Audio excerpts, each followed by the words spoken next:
Bonjour et bienvenue. Alors je ne sais pas pour vous, mais moi la première fois que j'ai vu les images de cet ovni dans le poster de 2024, j'ai d'abord cru qu'il s'agissait de nouveaux personnages issus du cartoon Martin Volant non identifié. Alors je me suis dit que c'était hyper sympa d'avoir des nouveaux modèles provenant de cette histoire, mais qu'en même temps, le vaisseau spatial serait trop petit. Et de toute façon, il ne sera jamais possible de faire le vaisseau mère à la bonne échelle, vu sa taille à l'écran. Et donc, il m'aura fallu un moment pour réaliser qu'en fait, il ne s'agissait pas du tout de personnages de ce cartoon, même si les P.T. ressemblent aux personnages du laboratoire. Non, pas du tout. En fait, il s'agit de personnages de l'épisode B-Movie de la série Cars sur la route. Des personnages que l'on peut découvrir au tout début de l'épisode. Il s'agit de techniciens de plateau en train de mettre en place un accessoire pour le tournage d'un film. Et d'ailleurs, si j'avais regardé attentivement le poster, j'aurais remarqué que ces personnages étaient sur fond jaune, ce qui signifie sur la légende qu'ils sont bien des personnages Cars on the Road. Ces deux personnages s'appellent Nicole Revwell et Jesse Whelan. On les retrouve également à deux autres moments dans l'épisode.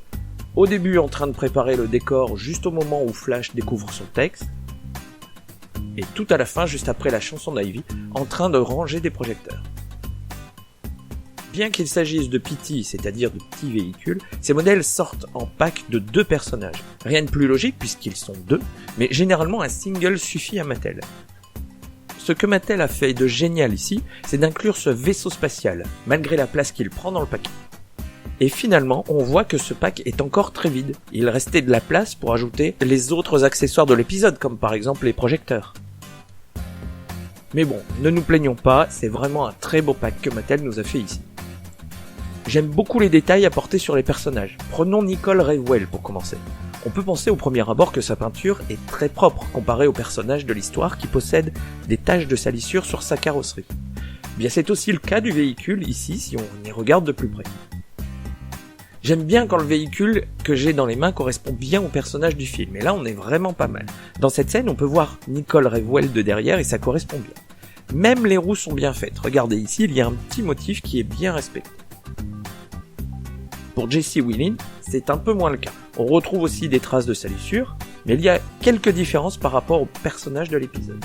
Tout d'abord, la découpe autour de la roue arrière n'est pas identique. Et les jantes sont grises alors qu'elles devraient être blanches.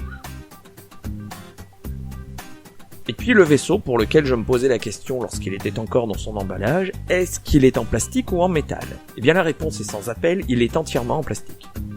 Bon, ce n'est pas bien grave, ça reste de superbes réalisations d'une grande qualité.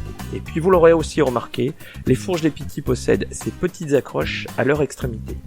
Il y a donc un petit assemblage à faire pour accrocher l'accessoire du film et reproduire cette scène du début de l'épisode.